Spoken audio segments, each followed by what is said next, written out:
What's up, y'all? Welcome back. Welcome back. Today, I'm here with another book review. Let's get into it. Okay, so if you are not new here, you would know that I recently joined a book club where we are reading through the Booker Longlist of 2025, reading one book per month. 1 month, we double up and read two. Anyways, we're going through all 13 books over the course of a year. I'm reading them as I get the time, as they become available, whatever the case may be. And this one is The Loneliness of Sonia and Sunny. This is the next one that we discussed. I got started on a little bit early just because I had a little more time, but let's talk about what I thought. Okay. First of all, it took me, I've been done with this for a while. Not a real long while, but it's taken me longer to do this video because I didn't know what I thought about it at first. And sorry, y'all, if I sound sick, it's because I'm getting sick. If my voice sound like that, I'm fighting. My immune system doing what it can to try to fight off whatever's going on. But I think I might be losing the battle. Anyways, back on topic. It took me a while to figure out exactly what I thought about this book. And I even have a note that I took. What page was it? It took me until page 237 out of 670, chapter 27 of this book, to be like, oh, okay, I'm invested. So it took me to chapter 27 to be like, oh, I'm invested for me. And what kept me going in between 1 and 27, it wasn't just because it was a book club book. It was because I enjoyed the writing. Like every book that I've read from the Booker Longlist, I enjoyed the writing style. I don't think there's a single book that I read where I'm like, oh, I just don't like the writing. The writing was good, which kept me going. And then it was shortlisted. So I'm like, it's got to be like something in here. It was just okay up until that 27 chapter mark. But then something changed. That is the chapter that Sunny and Sonia like met loosely for the first time, like saw each other for the first time. And it didn't change because I was like, oh, this romance. Not that at all. Actually, this book, like there is a romance element, obviously, but that's not even like what I liked about the book or like about the story in general. But it took me up until they actually like saw each other for the first time that I was like, oh, I like the way that like all of that came together. So let's back up. This book is about two families, and it even has like their family trees of Sony's family and Sonia's family and how they're intertwined and how we kind of follow them over a span of time. Sonia and Sunny are both from India. They both end up living in America at a certain time, want to go to school, to work, whatever. And it just kind of goes over that journey. Yes, I enjoyed reading about Sonia and Sunny, but really, like, to me, the fun and the excitement and the investment comes in when you look outside of Sonia and Sunny and look at their families and the relation that they have to each other and what's going on with their families. That's what was interesting to me. I feel like is the genre of this actual romance? Let me see, because if it is, hold on, y'all.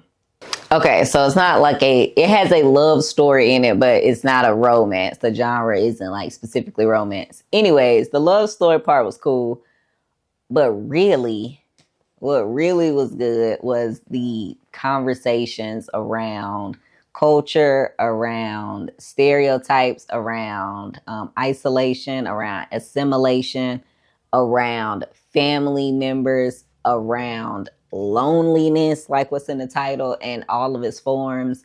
It was around everything else. I'm not gonna say I didn't like the love story.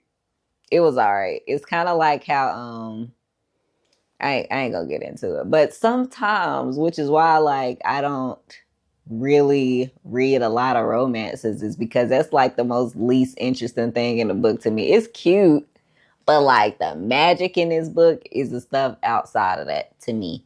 Anyways, this book follows Sonia and Sonia's family, Sunny and Sunny's family. It incorporates history, it incorporates superstition, it incorporates tradition, um, like morals and values and how they both were raised by their parents. We really get into like the dynamics between Sonia and Sunny and each of their parents. The side characters are really strong. Mina Foy, Babita, Satya, which is Sony's best friend, and that whole relationship is a trip to me too. Sony, his best friend. But anyways, very, very interesting. Like the side characters and the family, that's what made it for me. I'm not saying I didn't like Sonia and Sunny, but really it's like their community outside of them. And even like the feeling of, you ever felt like you didn't belong somewhere? You know, like you always felt like super hyper vigilant, or like just super aware that you didn't belong in whatever space you was in. And you live life like that for decades, and then you meet somebody. And it's not even about the love, like it is and it's not. You meet somebody and you just feel like you don't have to like try to do something or try to be something. You could show up as yourself and it's understood. Like that, whether that's like a friendship, a relationship, like a romantic relationship, whatever, a family member, like somebody understanding you when you never felt like you had a place anywhere. Like that's what was beautiful about this book. And then even thinking about like individualism versus collectivism, and how loneliness takes shape in different situations. Like you can go somewhere and feel this sense of loneliness, and that's one thing, and then you go to this other place and it's an entirely different thing, but at its core it's still loneliness. You know what I mean? And to think, like, it was one part in the book where she mentioned like to not be noticed when she was living in the US, Sonia, at that time, and versus like when you're home and somebody notice, like if you got a mole or a pimple on your face, like they're so in tune to you that it's like second nature for them to just notice things about you. And it's like when you in it, you might be annoyed or you might feel like you want something else. But when you don't have that, it kind of takes on a new meaning and a new form, and you kind of see the significance of that, the importance, and the like what that symbolized when you're in there. Like somebody's looking out for you. They care enough to notice the small changes.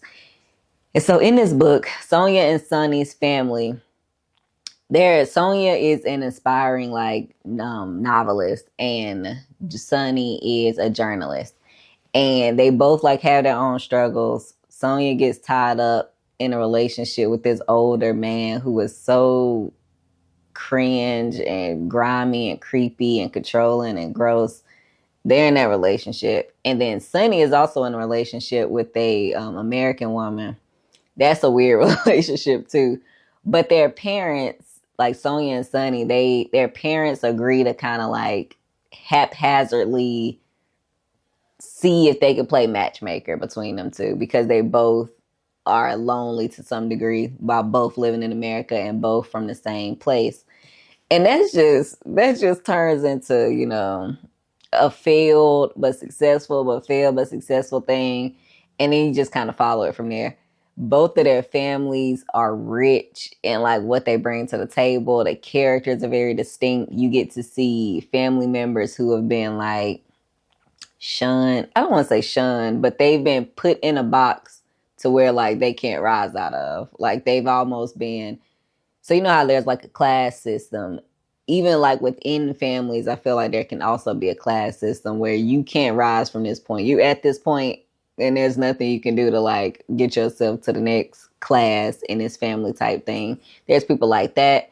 Then you have Babita, who is Sonny's mom, who raised him as a to be a future American pretty much. She like didn't really want to like instill like that traditional Indian way of life or values or a lot of stuff into him because her point is like, you grown now. If you want to learn it so bad, go learn it. You want to learn this, go learn it. Because I raised you the way that I was going to raise you.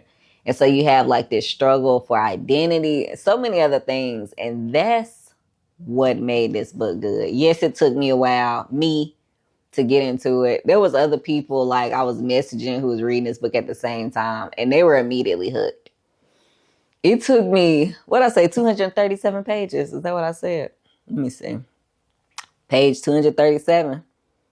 I wrote, literally my note says, this was just kind of okay until I got to chapter 27, page 237 of 670. Yeah.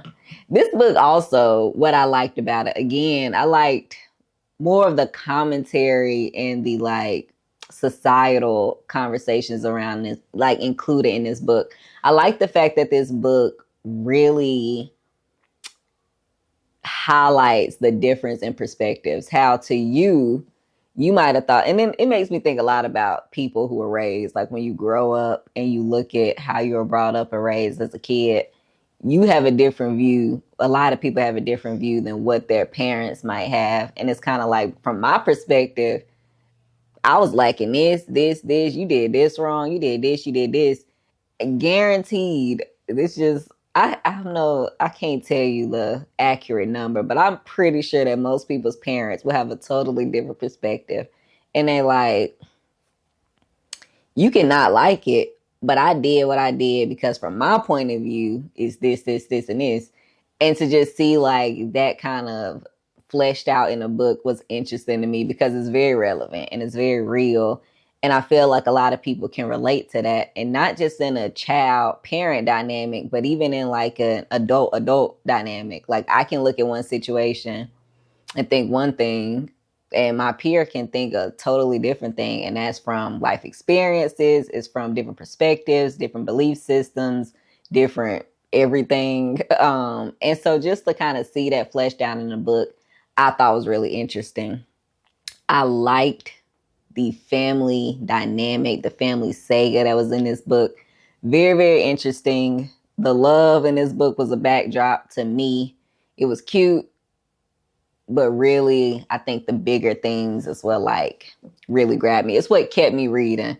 If it wasn't heavy and like the themes that I mentioned, I probably wouldn't have liked it so much. You do get like, it was halfway based in India, a little bit based in Mexico, a little bit based in the US, New York, and I think Vermont. But it was really like every place had a very distinct feel. She did really good. Like the imagery of when you were in New Delhi, the imagery of when you were in New York, when you were in Vermont, when you were in Mexico. It was very, very clear. And I did enjoy that as well.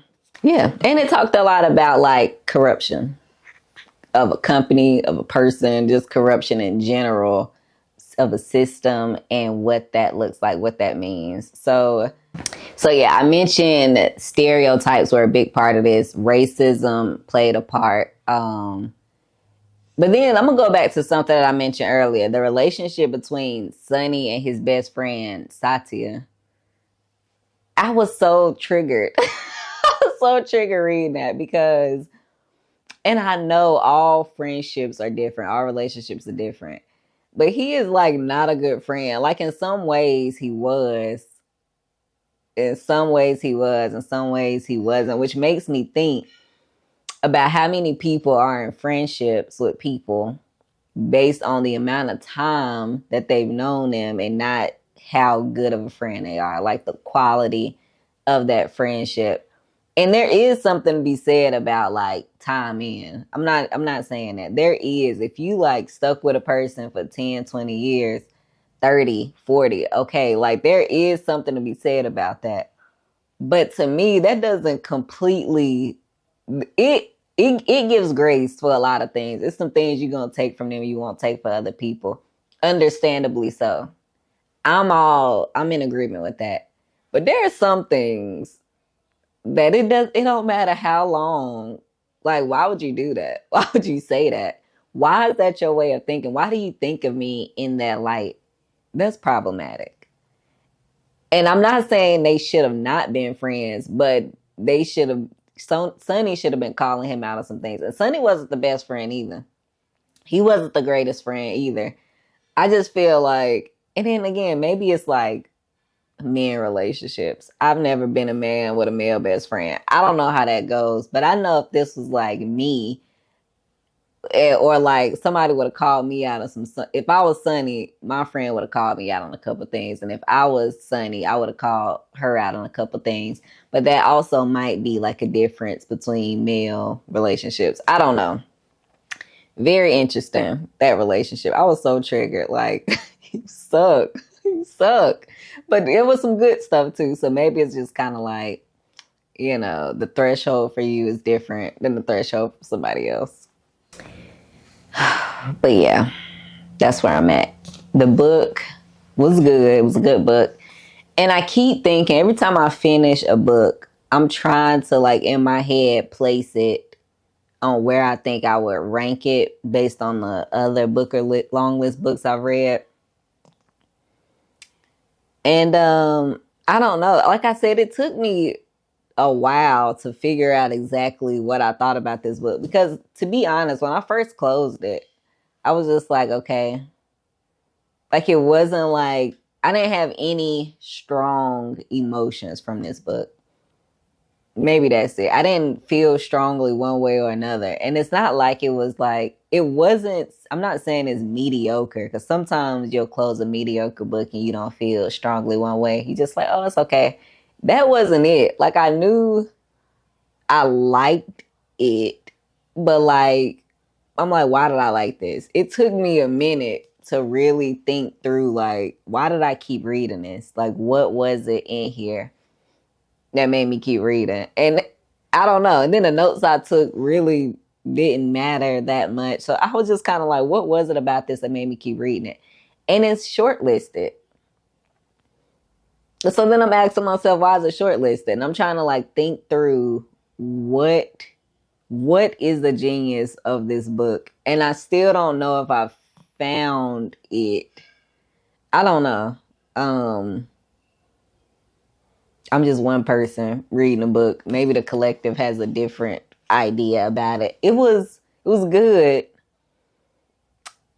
but like, I don't know. And then, reading is subjective. I know we tired of hearing that, but it is true. And so when I'm reading this, I'm bringing my eyes, my lens, my past, my history, my understanding, my whatever, my perspective, my bouts of loneliness. I'm bringing it to this book, and that's the lens that I'm looking through. So I'm like, I don't know, my culture, my heritage. I'm bringing that with me to read this, and I enjoyed it. I love like the family dynamics. I like the imagery. I like the writing. I like a lot about it, but I wasn't like overtaken with this super strong emotion one way or the other, but not because it was mediocre. It's not a mediocre book. It's very thoughtful, very good book.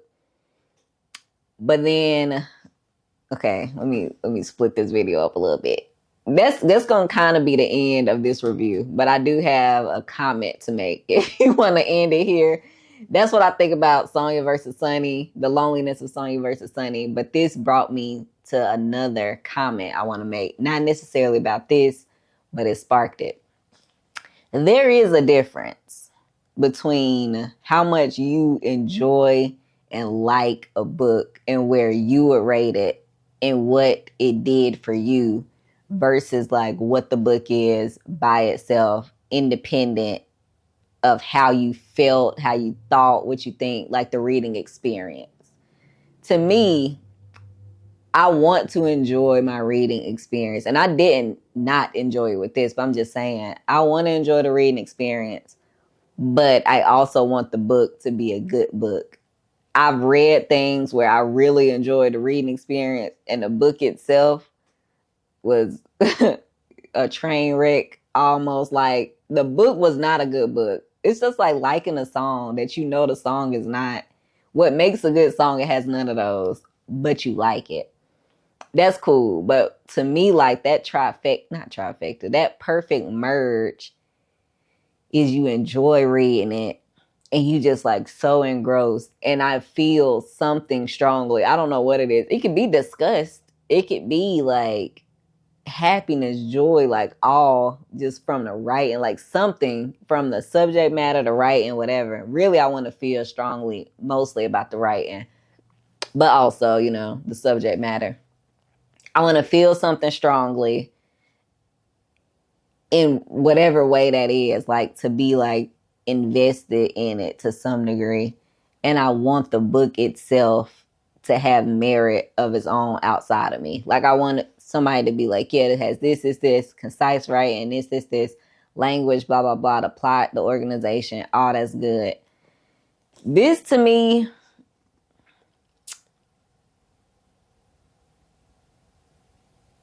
if I can say something is objective, I probably can't. But like it had a lot of what makes a good book a good book. It had a lot of those elements. But I just felt like it was enough to keep me reading, but it just like I don't know, like it was good. It was good. It was good. I still feel like it didn't bump my number one from my number one spot yet, but it was good. Um, right now, if y'all stay this long, I'm gonna tell you. Right now, my number one is still Flashlight, but this was good. And that book, for a lot of reasons, is number one. That's like what I be wanting in books. But anyways, this was good. I understand why it's a short list book after thinking about it for some time, like what it has, especially what the author said they were looking for. And it's a beloved author. Like her last book won the Booker Longlist. I mean, the Booker Award actually. What was it, like 20-ish years ago? That won. And she is a great author. This book was a good book. I don't want to say it was too long because I have no issue with long books if they like do what they supposed to do in those pages. I don't know. This is one, maybe I have more thoughts when I finish all the other ones and this has had time to sit for a couple of months and I'm coming back and I'm thinking about ranking them from my personal to least, my personal most to least liked. So maybe that's it. I just need a little bit more time with it. But it was a good book. Expansive. It kept me interested. Yeah. You kind of was rooting for Sonia and Sonny. I saw Sonny's flaws, but I also saw like what he had to offer too. So that was good. Same thing with their family. But yeah, that's it, y'all. Let me know if you read this. It wasn't bad. It was a good book. This is shortlisted. And I've seen a few people that think that this is going to win, actually. And so, yeah. And this is my first time reading through the Booker Longlist books. So I'm not too familiar with like what it is that, like, I read the official what they're looking for when they nominate books and in the winner, but like I haven't been reading these long enough to like recognize patterns or see like what the Booker feel is yet. So I don't know. Who knows who's gonna win, but quite a bit of people think it's gonna be this book. And if so, that would mean she'd won twice. So we'll see. Yeah, y'all. That's it for me and the loneliness of Sonia and Sonny. If you've read this, let me know what you think. Yeah, I'm gonna see y'all on the next one.